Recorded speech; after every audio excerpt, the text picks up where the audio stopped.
World war 3 start ஆக போகுதுன்னு நினைக்கிறீங்களா? இல்ல ஆல்ரெடி வேர்ல்டு வார் 3 ஸ்டார்ட் ஆயிடுச்சா? ஒரு பக்கம் யூஎஸ் அண்ட் இஸ்ரேல் கண்டினியூஸா ஈரானை அட்டாக் பண்ணி அவங்க சுப்ரீம் லீடர் ஆயத்துல்லா கமேனியை போட்டு தள்ளிட்டாங்க. இதுக்கு பதிலடியா ஈரான் வந்து இப்போ யூஎஸ் டைரக்டா அவங்களோட லேண்ட் அட்டாக் பண்ண முடியலனாலுமே மிடில் ஈஸ்ட் கண்ட்ரீஸ்ல இருக்கக்கூடிய யூஎஸோட மிலிட்டரி பேசஸ் டார்கெட் பண்ணி பாலிஸ்டிக் மிசைல்ஸ் லான்ச் பண்ணிட்டு இருக்காங்க. இப்போ வந்திருக்க நியூஸ் என்னன்னா, இந்த வார்ல யூரோப்புமே சீக்கிரம் ஜாயின் ஆயிடுவாங்கன்றது தான். ஈரானோட ட்ரோன் ஒன்று சைப்ரஸ்ல இருந்த யூகேவோட ஏர்பேஸை அட்டாக் பண்ணியிருக்குது. அண்ட் இஸ்ரேல் இப்போ லெபனானையும் அடிக்க ஆரம்பிச்சிருக்கிறாங்க. அண்ட் லெபனான்ல இருந்து ராக்கெட்ஸ் இஸ்ரேலை நோக்கி பறந்துட்டு இருக்குது.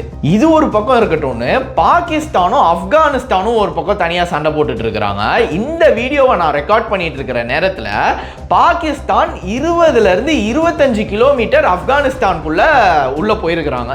அண்ட் மூணாவதா Russia and Ukraine. Russia already உக்ரைனை ட்ரோன்ஸ் அண்ட் மிசைல்ஸ் மூலமா அட்டாக் பண்ணிட்டு தான் இருக்கிறாங்க. Even small mistake could lead us anywhere. வேர்ல்டே பாத்தீங்கன்னா இப்போ ஒரு எட்ஜ் ஆஃப் த சீட்ல தான் இருக்குது. Let's pray for the peace to return. War வந்து என்னைக்குமே ஒரு சொல்யூஷனை கொடுக்காதுன்றது நான் ரொம்ப ஸ்ட்ராங்காக சொல்லுவேன். ஆனால் நீ என்ன கொள்ளு, நான் உன்னை கொள்றேன், வாட் ஹவ் வி சால்வ்ட் அப்படின்ற அந்த கொஷின் தான் கடைசியில் நிற்கும். ஸோ நீங்கள் எல்லோரும் இதை பற்றி என்ன நினைக்கிறீங்க அப்படின்றத கமெண்ட்ஸில் சொல்லுங்கள். அப்படியே நம்ம சேனலை ஃபாலோ பண்ணிவிடுங்க. டெய்லி இன்ஃபர்மேஷன்ஸ் உங்களை வந்து சேர்ந்துரும். தேங்க்யூ.